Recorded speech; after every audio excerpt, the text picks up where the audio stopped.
Hi friends, welcome to பிஜிஸ் kitchen. இன்றைக்கி ஒரு சம்மருக்கு ஏற்ற மாதிரி ஒரு ரெசிபி தான் பார்க்க போகிறோம். சம்மர் டைமில் மாங்காய் கிடைக்காம இருக்காது. மாங்காய் கிடச்சின்னா கண்டிப்பாக இது செஞ்சு பாருங்கள். மாங்காய் பச்சடி எப்படி ஈஸியாக செய்கிறதுன்றதை பார்க்கலாம். மாங்காய் பச்சடி நான் செஞ்ச மாதிரி ஒரு செஞ்சு ட்ரை பண்ணி பாருங்கள். 2 நீட்டமான பெரிய மாங்காய் எடுத்திருக்கேன். மாங்காய் வந்து நல்லா காயாக எடுத்துக்கோங்க. மாங்காயில் இருக்க தோலை சீவிட்டு இந்த மாதிரி சின்ன சின்னதாக கட் பண்ணி எடுத்துக்கோங்க. இது கூடவே நான் ஒரு பெரிய வெங்காயத்தை சின்ன சின்னதாக கட் பண்ணி வச்சுருக்கேன். ஒரு 8 பல்லு பூண்டு எடுத்திருக்கேன். காரத்துக்கு வந்து 15லேருந்து 20 பச்சை மிளகாய் எடுத்துக்கோங்க. உங்களுக்கு காரத்துக்கு ஏற்ற மாதிரி பச்சை மிளகாய் எடுத்துக்கோங்க. கடாயில் ஒரு 3 ஸ்பூன் எண்ணெய் சேர்த்துக்கலாம். 1 ஸ்பூன் கடுகு நல்லா பொரிஞ்சிட்டதுக்கப்புறம் கட் பண்ணி வச்சுருக்கேன் வெங்காயத்தை சேர்த்துக்கலாம். அது கூடவே கருவேப்பிலையும் சேர்த்துக்கோங்க. வெங்காயம் நல்லா பொன்னிறம் வர வரைக்கும் மீடியம் ஃப்ளேம் வச்சு நல்லா வதக்கிக்கலாம். வெங்காயம் நல்லா வதக்கிட்டதுக்கப்புறம் நம்மளுக்கு காரத்துக்கு ஏற்ற மாதிரி பச்சை மிளகாய் சேர்த்துக்கலாம். நான் வந்து 15 பச்சை மிளகாய் சேர்த்துருக்கேன். பச்சை மிளகாவை நடுவில் கீறிட்டு சேர்த்துக்கோங்க. பச்சை மிளகாய் ஒரு 2 நிமிஷம் நல்லா எண்ணெயில் நல்லா வதக்கி எடுத்துக்கலாம். பச்சை மிளகாய் ஒரு 2 நிமிஷம் நல்லா வதக்கிட்டதுக்கப்புறம் மாங்காவையும் சேர்த்துருங்க. மாங்காய் சேர்த்துட்டதுக்கப்புறம் அது கூடவே நம்ம உப்பு சேர்த்துக்கலாம். உப்பு டேஸ்ட்டு மட்டும் உங்களுக்கு தேவையான அளவு சேர்த்துக்கோங்க. மாங்காய் புளிப்பு அதிகமாக இருக்கிறதுனால நீங்கள் எவ்வளோ உப்பு சேர்த்தாலும் உப்பு கம்மியாக தான் தெரியும். உப்பு சேர்த்துட்டு நல்லா கிளறி விட்டுக்கோங்க.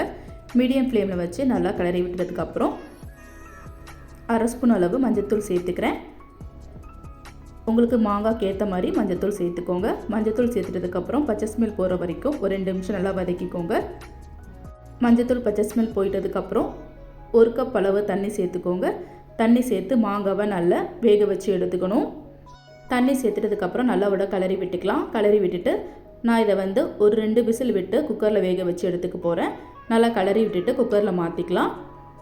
குக்கரில் மாற்றிட்டு பூண்டையும் நான் தட்டி சேர்த்துக்கிறேன். ஃபஸ்ட்டே பூண்டை சேர்த்துடக்கூடாது, கடைசியாக பூண்டை சேர்த்துக்கோங்க. பூண்டை இந்த மாதிரி தட்டிட்டு சேர்த்துக்கோங்க. குக்கர் மூடி போட்டு வச்சு மீடியம் ஃப்ளேம் வச்சு 2 விசில் விட்டு எடுத்துக்கோங்க. ரொம்ப விசில் விடணும் அவசியம் இல்லை. 2 விசில் மாங்காய் நல்லா கொலைய வெந்துடும்.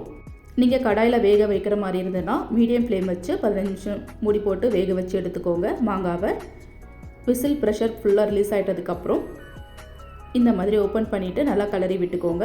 கரண்டி வச்சு இந்த மாதிரி மிக்ஸ் பண்ணி விட்டாலே போதும். நல்லா மாங்காய் வந்து நல்லா கரைஞ்சிரும். பாருங்கள், மாங்காய் நல்லா கொலைய வெந்துருச்சு.